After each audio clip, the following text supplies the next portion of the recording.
सरकार जो श्रम कानून है उन पे हमला कर रही है और लगातार उनमें बदलाव ला रही है। आप कैसा देख रहे हैं श्रम कानून को क्यों बदलने की जरूरत पड़ रही है सरकार को? देखिए, ऐसा है कि 2014 में जब ये सरकार बनी थी, वर्तमान सरकार, तो जितने भी कॉरपोरेट घराने थे उन लोगों ने सरकार के ऊपर एक दबाव बनाना शुरू किया कि भाई ये जो दो कानून है, भूमि अधिग्रहण कानून और श्रम कानून, इनमें बदलाव किया जाए। और उनका एकमात्र उद्देश्य ये था कि जैसे भूमि अधिग्रहण कानून है, भूमि अधिग्रहण कानून में ये है कि किसी भी किसान की अगर कोई ज़मीन अधिग्रहण की जाएगी तो उसमें 8 गुना मुआवजा उस किसान को देना पड़ेगा। कोई भी अगर पूंजीपति या कोई भी कॉरपोरेट घराना किसी किसान की ज़मीन को खरीदेगा या उसको अधिग्रहण करेगा तो उसको 8 गुना मुआवजा देना पड़ेगा। और कॉरपोरेट घरानों ने जब 2014 में सरकार बनी तो उन्होंने ये कहा कि भाई भूमि अधिग्रहण कानून में बदलाव किया जाए, यानी कि जो 8 गुना मुआवजा है उसको बदल करके सरकार अपने हिसाब से करे। इसका मतलब ये हो गया कि भाई जो कॉरपोरेट अगर कोई ज़मीन खरीद रहा है, कोई पूंजीपति अगर ज़मीन खरीद रहा है तो वो नेगोशिएशन करेगा किसान के साथ में, और वो ये करेगा भाई जितने में हमारा सौदा हो जाएगा उतने में हम बेच देंगे, यानी 8 गुना मुआवजा जो सरकार का पहले नियम था वो ख़त्म हो जाएगा। दूसरा, श्रम कानून में बदलाव। श्रम कानून में बदलाव इसलिए किया गया कि जैसे फैक्ट्री एक्ट के अंदर अगर किसी भी फैक्ट्री में 100 मजदूर हैं और उस फैक्ट्री में कोई छटनी करनी है हमने मजदूर की, तो उस छटनी को करने के लिए हमें श्रम मंत्रालय से या श्रम विभाग से परमिशन लेनी पड़ती थी। उसको हटा के क्या किया इन्होंने, 100 से 300 कर दिया। और 300 मतलब किसी फैक्ट्री में अगर 300 मजदूर होंगे, यानी कि 200 मजदूर, 299 मजदूर अगर किसी फैक्ट्री में होंगे, तो अगर उसमें मजदूरों को निकालना होगा या मजदूरों की छटनी करनी होगी तो उसमें सरकार से परमिशन या श्रम मंत्रालय से परमिशन या श्रम विभाग से परमिशन लेने की ज़रूरत नहीं है। ये इसमें श्रम कानून में बदलाव किया।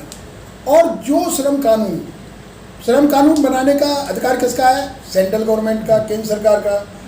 श्रम कानून किसके अंडर में था? सेंट्रल गवर्नमेंट के, केंद्र सरकार के अंडर में। लेकिन केंद्र सरकार ने क्या किया, उसको राज्य सरकारों को दे दिया, और बहुत सारी राज्य सरकारों ने अपने हिसाब से, अपने तरीके से उन नियमों में बदलाव कर दिया श्रम कानून में।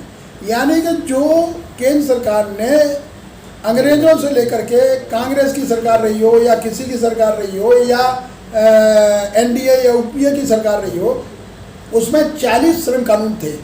उन 40 श्रम कानूनों को कम करके सिर्फ 4 श्रम कानून बना दिए, यानी कि सारे के सारे ख़त्म करके सिर्फ 4 में समायोजित कर दिया। अब 4 कानून रहेंगे, और उस 4 कानून में मैंने जैसे बताया कि भाई 100 अगर मजदूर किसी फैक्ट्री में होंगे, निकालना होगा, तो पहले परमिशन लेने की ज़रूरत थी, आज परमिशन लेने की ज़रूरत नहीं है। अब क्या हुआ कि जैसे कि आपका ट्रेड यूनियन एक्ट है, इंडस्ट्रियल डिस्प्यूट एक्ट है, इंडियन एक्ट अप्रेंटिस एक्ट है, वो सारे कानूनों में बदलाव कर दिया।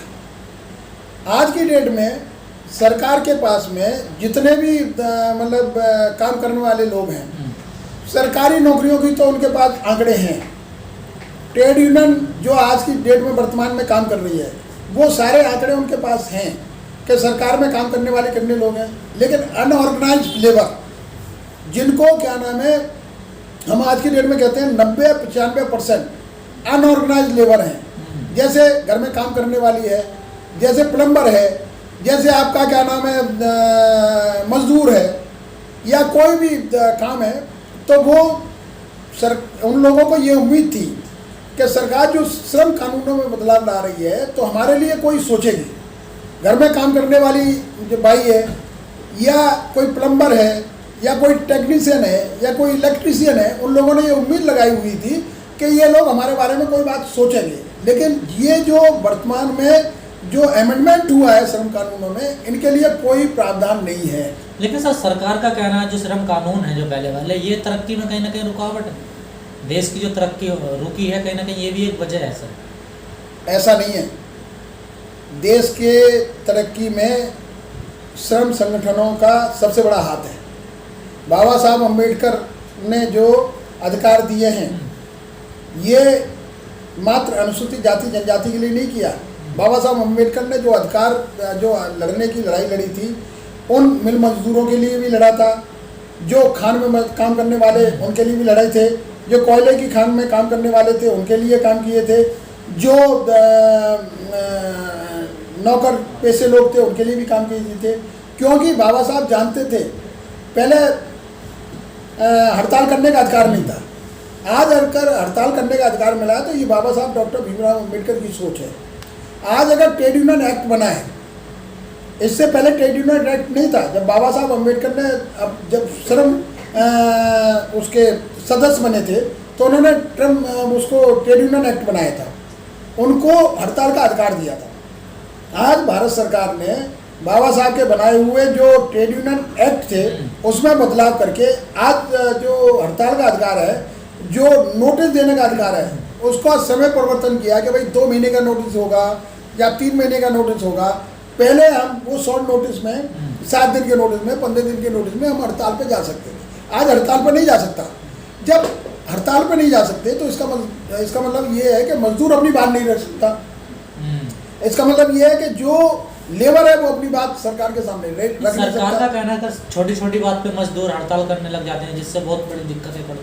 आज ये देश मजबूत हुआ है तो ये मजदूरों के अधिकार की बात है। मैं आपने बताया ना, मैंने आपको 95% अनऑर्गेनाइज्ड लेबर है, 5% ऑर्गेनाइज्ड लेबर है। तो आज ये देश का जो तरक्की हो रही है, आज ये देश मजबूत हो रहा है तो वो अनऑर्गेनाइज्ड लेबर के बल पे हो रहा है। जैसे कि मैंने बताया, घर में बाई काम करने वाली है, अगर आपके घर में बाई नहीं आएगी तो अच्छे लोगों को कोरोना काल में रोटी बनाने की नौबत आ गई थी। अच्छे लोगों, बड़े बड़े पूंजीपति जिनके घर में बाई परमानेंट नहीं थी, जो बाहर से आती थी, बंद हो गई, तो उन लोगों ने रोटी भी बनाई, झाड़ू भी लगाया, पोछा भी लगाया, घर की सफाई भी की, और वो इतने परेशान हो गए कि कोरोना काल में ही वो हाथ जोड़ के ये कहने लग गए भाइयों से कि आप हमारे यहाँ काम करो आके। जब ऐसी स्थिति देश में होगी तो आप बताओ कैसे, क्या नाम है, सरकार कह रही है कि भाई हम मजदूरों के हित की बात करते हैं। तो क्या लगता है सर, इन श्रम कानून में बदलाव करके क्या कारपोरेट घरानों को फायदा पहुंचाना चाहती है सरकार? यस, हमारा सीधा मतलब सवाल है कि हमने जैसे ही बोला कि भूमि अधिग्रहण कानून, जब किसानों को 8 गुना मुआवजा देना पड़ता था, आज आप 8 गुना मुआवजा नहीं दोगे, आपने नेगोशिएशन पावर दे दी। कोई किसान मजदूरी में अगर ज़मीन बेचना चाहेगा, उसको अगर पैसे की ज़रूरत है, उसको अगर बेटी की शादी करनी है या उसके ऊपर कोई तगादा है, वो ज़मीन बेचना चाहेगा और कोर्ट या पूंजीपति ये कहेगा कि मैं तो ज़मीन इतने रुपए में लूँगा, आपके 2 गुना मुआवजा दूंगा। सरकार की वो बात तो ख़त्म हो गई जो 8 गुना मुआवजा वाली थी। अब आप कॉरपोरेट के ऊपर छोड़ दिया। सपोज मान लो, मैं एक उदाहरण देता हूँ कि चारों तरफ कॉरपोरेट ने ज़मीन खरीद ली, बीच में किसी दमन किसान की ज़मीन थी और वो किसान बेचना चाहता है तो उसको औने पौने दाम में बेचना पड़ेगा, 8 गुना मुआवजा नहीं मिलेगा। तो इसका मतलब है ये एक शोषण की प्रक्रिया शुरू हुई है जिसको सरकार ने शुरू किया है। तो क्या सर, इसमें आपको नहीं लग रहा कि ट्रेड यूनियन भी थोड़ी सी मुलायम सॉफ्ट नजर आ रही है इन कानूनों को? नहीं आ रही। ट्रेड यूनियन पहले भी विरोध कर रही थी, ट्रेड यूनियन आज भी विरोध कर रही है। ट्रेड यूनियन ने विरोध करने का पूरा नियम बनाया हुआ है, उन्होंने बोला है। आप एक बात बताओ मुझे, सिंपल सी बात मैं बता रहा हूँ आपको, आज जो सरकार है उसमें कितने ऑर्गेनाइज लेबर हैं आपके पास? कितने ऑर्गेनाइज लेबर हैं आपके पास? आंकड़े हैं? नहीं, सरकार के पास कोई सरकार के पास आंकड़े हैं। क्यों नहीं है सरकार के पास आंकड़े? वो इसलिए नहीं है कि जितने सरकारी कर्मचारी हैं उतने आपके पास आंकड़े हैं। जितने अनऑर्गेनाइज लेबर हैं उनका कोई आंकड़ा सरकार के पास नहीं है। जो रेडी पटली और उसका रिजल्ट ये हुआ, रेडी पटली वाला हुआ, रिक्शा चलाने वाला हुआ, बाई हुई घर में काम करने वाली, प्लम्बर हुआ, टेक्नीशियन हुआ, उसका कोई आंकड़ा किसी के पास नहीं है। और जब कोरोना काल में प्रवासी मजदूर अपने घर जाने लग गए डर की वजह से, तो सरकार इस आंकड़े को दे ही नहीं पाई। तो जब ये दे नहीं पाई तो इसका मतलब सरकार के पास कोई आंकड़ा इस तरीके का है नहीं। आज अगर देश मजबूत हो रहा है तो अनऑर्गेनाइज्ड लेबर के बेस पे हो रहा है। आज अगर ये देश मजबूत हो रहा है तो उनके बेस पे हो रहा है कि जो ज़मीन पे काम करने वाले लोग हैं, जो ज़मीन को खोद के अन्न उगाने वाले लोग हैं, जो ज़मीन को खोद करके पानी निकालने वाले लोग हैं, जो ज़मीन को खोद करके कोयला और क्या नाम है तेल निकालने वाले लोग हैं, उनके बल पर ये देश मजबूत हो रहा है। अगर उनको कमज़ोर करने का काम किया जाएगा तो इसका मतलब ये है। और आज ये जो नए श्रम कानून लाए गए हैं, आज ये जो नए श्रम कानून हैं, इसमें हम ये नहीं कहते सरकार ने किसके पक्ष में काम किया है, सरकार ने किसके लिए काम किया है। हम ये कहना चाहते हैं कि जो श्रम कानून अंग्रेजों के बाद में बाबा साहब अम्बेडकर ने बड़े संघर्ष के साथ जो अधिकार दिए थे, श्रम कानून को मजबूत करने का काम किया था। उन्होंने इंश्योरेंस का अधिकार दिया, उन्होंने मतलब हड़ताल का अधिकार दिया, उन्होंने यूनियन बनाने का अधिकार दिया। ये इसलिए दिया था कि मजदूर जो काम करने वाले हैं, चाहे वो कोयला खान में काम करने वाले हों, चाहे वो खदानों में काम करने वाले हों, चाहे वो खेत में काम करने वाले हों, चाहे वो लेबर लोग हों, उनको अपनी बात करने का मौका सरकार के सामने होना चाहिए।